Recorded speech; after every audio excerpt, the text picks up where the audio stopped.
You and I were talking just a minute ago about you being a mindset and life coach. We're going to dive into that a little bit later, but wow, it's fascinating. Just I had a brunch with you. Was that a year or two ago? That was at least 2 years ago. I remember sitting down with you, and it's so interesting to see you talk about the profession that you're in now with all of that and how you talk about it and just getting a little bit of the behind the scenes view of it. It's really, really fascinating. I appreciate you sharing all of your expertise with it. It is something that you out there definitely need to hear Pamela talk about what she does now. I appreciate that. It's inspiring. One thing that is a big challenge that Gen Zs and millennials, so we're talking Gen Z, those who are age 12 to 27, millennials, those who are, I'll say, 28 to 43. I consider myself a geezer millennial at 42. Just home buying, figuring out how to launch, I'll say, with the ever-increasing price of homes, childcare, raising a kid. It seems like jobs aren't necessarily paying a whole lot more, but the cost of everything, whether it's, Pamela, you mentioned the cost of the potato chips at the grocery store and just the shrinkflation going on where maybe you're paying the same price but getting a whole lot less. Houses, cars, all of it is nuts. And I saw this story the other day that said Gen Zs and why is buying a home for them increasingly becoming impossible. And I thought to myself, oh gosh, am I going to have to be profound Joe on this one?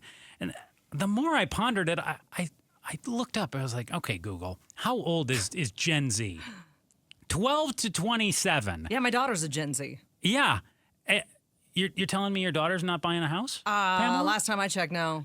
She's saving up for a car right now. Even if your daughter was a geezer Gen Z, she'd be 26 or 27. The average age when people are buying a home, first home now, is in their mid-30s, around 35. In the 80s, it was 28. But what person 12 to 27 is supposed to be able to own or afford a home. Even millennials. I remember my parents wanted me to buy one when I was in my mid-20s.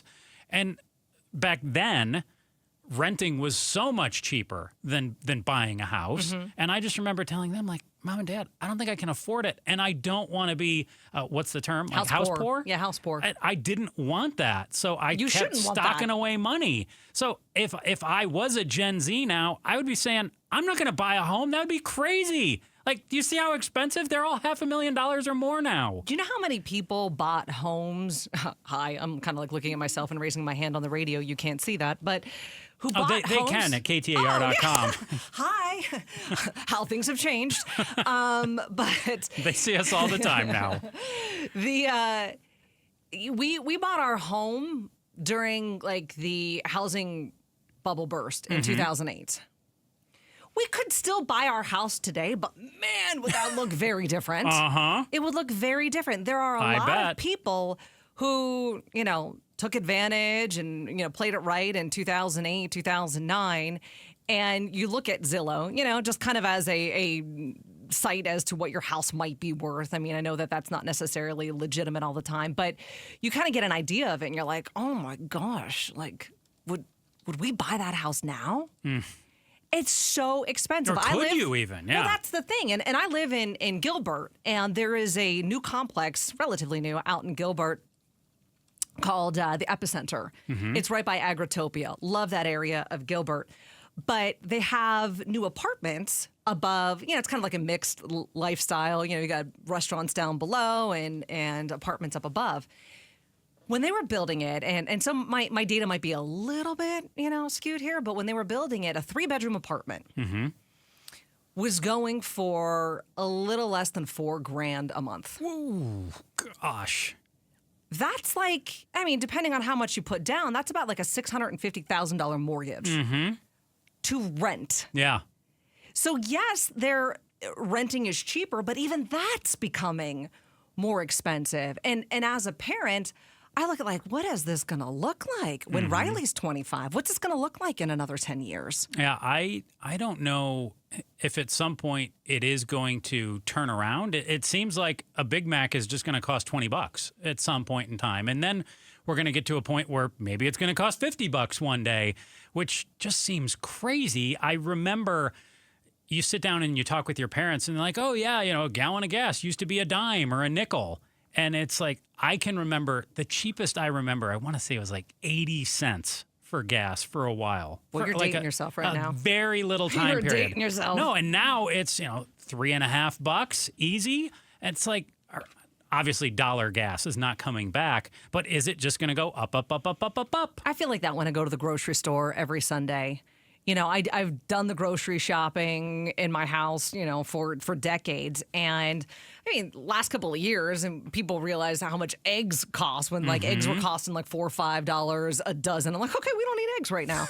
But it just even buying a bag of chips. Yep. Like, when did chips become $6 a bag? Yeah. And it's just the cost of everything is going up. And then you go out to eat and you're just at a regular restaurant where you're ordering from the counter. And not only has the prices gone up, but now they want you to tip every single place that you go. Yep. And you're like, okay, so that I don't believe in that. So I don't do it. But it's one of those, everything is just costing so much. So how do you become a young person who so many have this overwhelming college debt? They go to school for a degree. Hopefully it's one that you actually need a degree in, because I think that's changing too. We talk about the American dream. My parents didn't go to college. It really, some people did at that point in time, but it wasn't a big deal. I'm of the generation that you need to go to college. No. And I think we're starting to get to a generation of, do you really need to go to college? Is that degree worth it? For instance, my husband's taking a course right now. He's auditing a course online right now from Harvard. And it's free. And he's learning how to write certain code. And he's like, it's the best class I've ever taken. If you have the self-discipline to do things on your own, you can get a lot further. But it is a changing evolution where it is so expensive to go to college. You get out of college with that debt. So you're, putting things on a credit card just to get by. And then the interest on that is insane. It's nuts. Thanks for watching The Chris and Joe Show. Click to see more from Chris and Joe and tap the button in the middle to subscribe to KTAR News.